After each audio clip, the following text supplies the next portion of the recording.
ओम शांति।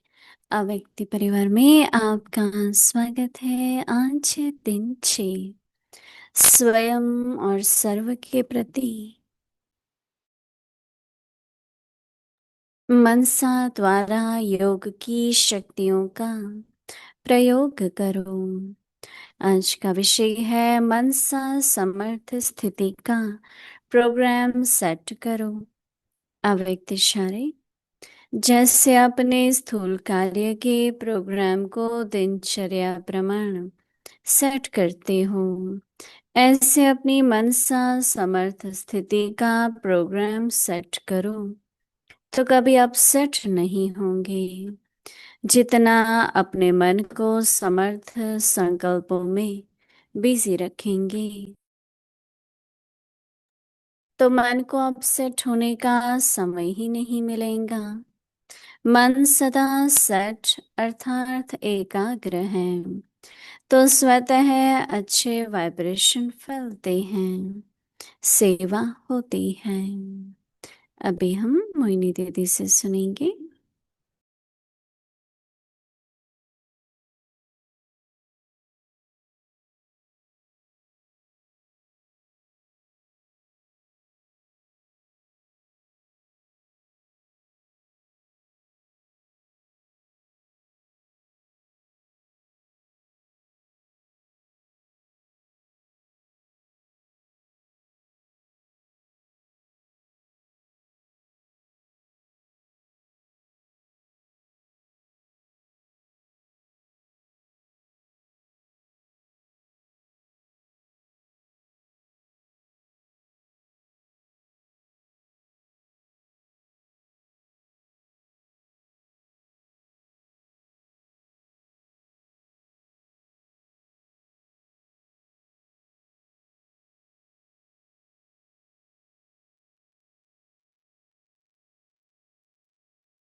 ओम शांति।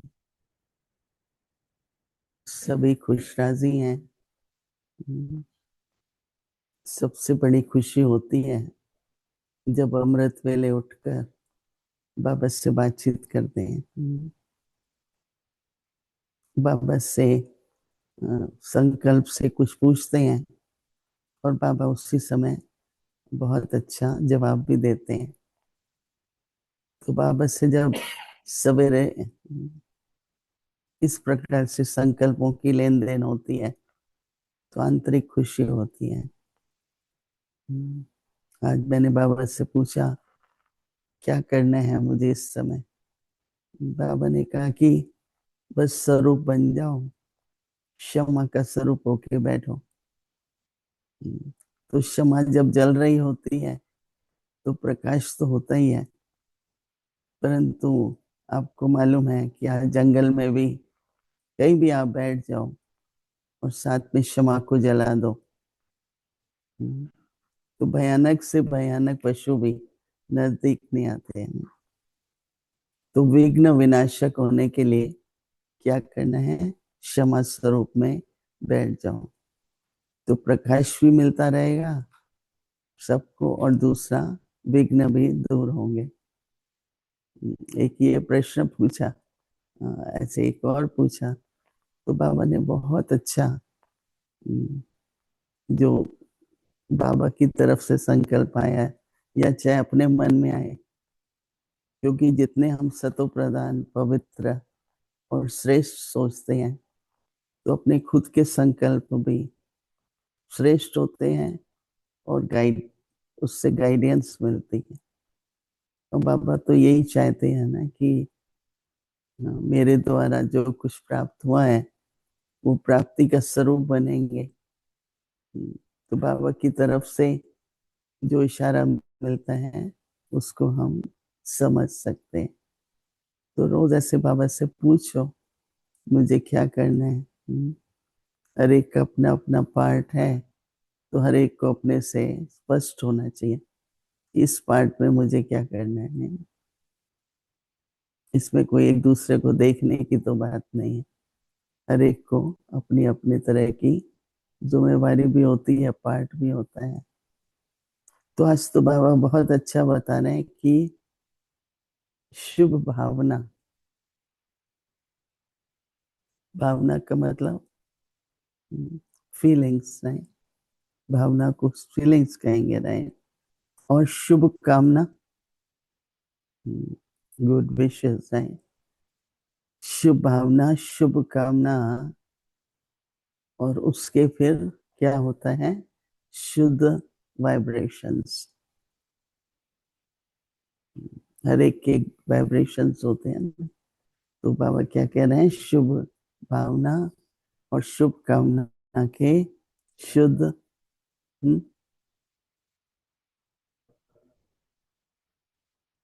तो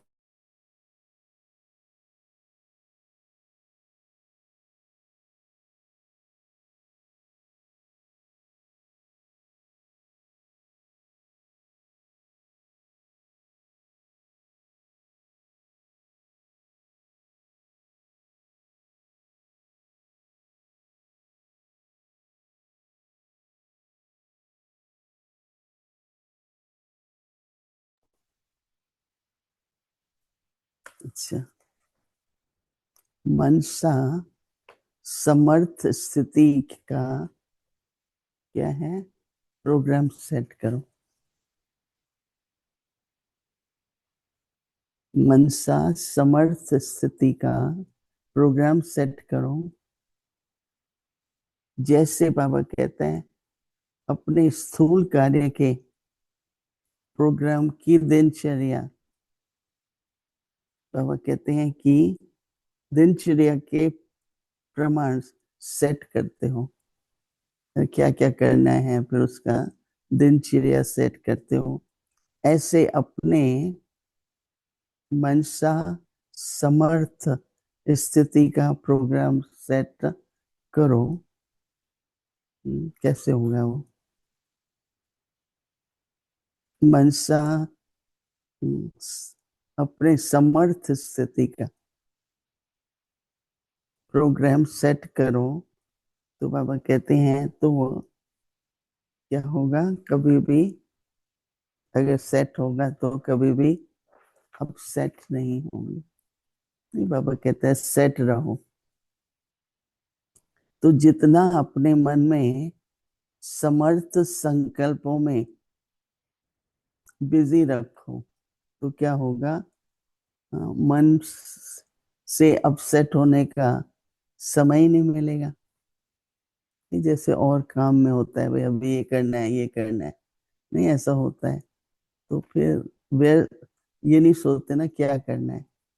तो ऐसे ही बाबा कह रहे हैं, काफी सोचने की बात है कि समर्थ संकल्पों का प्रोग्राम सेट करो। तो बाबा कहते हैं अपसेट होने का समय ही नहीं मिलेगा। तो बाबा कहते हैं कि मन सदा सेट अर्थात एकाग्र है। तो बाबा कहते हैं स्वतः ही अच्छे वाइब्रेशंस फैलते हैं। समर्थ संकल्पों का प्रोग्राम सेट करो, तो बहुत अच्छा है। नहीं, बाबा कहता है कि स्मृति की सामर्थ्य होती है, संकल्प की सामर्थ्य होती है। आपको क्या याद आया? वर्तमान समय का या पास्ट का या फ्यूचर का, या व्यर्थ है, कमजोर है, हो सकता है ना, होगा कि नहीं होगा। इस तरह के जब संकल्प आते हैं तो अपसेट, अंदर में थोड़ा सा अपसेट होते हैं। तो कैसे? इसका मतलब जो भी कार्य हम करते हैं उसका संकल्प होता है ना, तो वो समर्थ हो। अब उस समर्थी में क्या है? पवित्रता है, बाबा की याद है, और हमेशा जैसे एक दृढ़ता से पॉजिटिव, जरा भी कमजोरी ना आने दे अपने संकल्पों में। हमेशा जैसे बाबा कहते हैं ना, अच्छा हो रहा है अच्छा होगा और अच्छा होगा, ये समर्थी है ना। बहुतों को होता है फिर क्या होगा, ऐसे कैसे होगा, वो समर्थी नहीं है, वो व्यर्थ है। तो ऐसी स्मृति हम अपने अंदर लाएं जिससे समर्थी हो, और समर्थी होगी तो वो वाइब्रेशंस भी काम करेंगी। बहुत इंटरेस्टिंग है अगर हम इस बात पर थोड़ा विचार करें कि हर कार्य शुरू करने से पहले, से भी बाबा कहते हैं ना, मेरी याद में शुरू करो। विजय हमारा जन्म सिद्ध अधिकार है। सफलता, दृढ़ता सफलता की चाबी है। इस तरह के जो स्लोगन है वो हमको लिख लेने चाहिए। समय पर याद आए तो समर्थी रहेगी। समृद्धि की समर्थी, कोई वरदान है, वो बाबा ने मुझे या बाबा ने कल ये वरदान दिया था, तो समर्थी आ जाएगी। तो समर्थी का भी संकल्प याद आए ना टाइम पर, चाहे वो वरदान याद आए, चाहे वो बाबा के कोई महावाक्य याद आए, उसमें समर्थी है। सिर्फ इससे नहीं समर्थी होगी कि ये तो ठीक है, नहीं, बाबा ने कहा है कि बच्चे ये ऐसा होगा, उसमें सामर्थ्य है ना। अपने संकल्प में भी बाबा ने मुझे ये संकल्प दिया, बाबा ने अपने कार्य के प्रति मुझे ये संकल्प दिया, बाबा का कार्य है और बाबा की तरफ से ही शक्ति मिलती है, तो कार्य संपन्न होता जाता है। ब्रह्मा बाबा के समय भी देखते थे बाबा कितने समर्थ संकल्प होते थे। तो अभी हम सभी बाबा की याद में बैठेंगे और कुछ भी एक दो संकल्प जो बाबा की तरफ से, बाबा कहते हैं बच्चे ये याद रखो, वो स्मृति बनाए और महसूस हो कि उस स्मृति की जो समर्थी है, आपको एकदम पता चलेगा कि बहुत शक्ति का अनुभव हो रहा है। शक्ति का कनेक्शन याद से है ना, स्मृति से है। तो क्या मैं याद रखूं और क्या एकदम भूल जाए। मैं तो कई बात होती है, कोई दृश्य होता है, मैं कहती हूँ उसी सेकंड भूल जाए, आए ही नहीं फिर से मन में। नहीं तो फिर आता है, फिर कमजोरी होगी, व्यर्थ चलेगा। वो एफर्ट नहीं करना पड़ेगा। एफर्ट यही अच्छा पुरुषार्थ है कि जो बात ठीक नहीं, भूल जाओ, उसी समय भूल जाओ। मैं तो कोई ऐसा दृश्य देखती भी हूँ तो ऐसे जैसे मैंने कभी देखा ही नहीं, कोई भी, क्योंकि वो फिर आएगा, वो फिर आएगा, तो फिर मिटाना पड़ेगा। तो हम ले ही क्यों पहले ना। तो इतनी शुद्ध अपनी, पवित्र तो है पर शुद्ध नहीं है, मिक्स हो जाता है। तो इसलिए पवित्रता तो सभी में है, पर शुद्धि में फर्क है। शुद्ध जो होगा श्रेष्ठ होगा, उसमें समर्थी भी, उसकी वाइब्रेशंस भी पावरफुल होंगी। तो ये उस स्थिति में स्वरूप बन के बैठते हैं।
ओम शांति।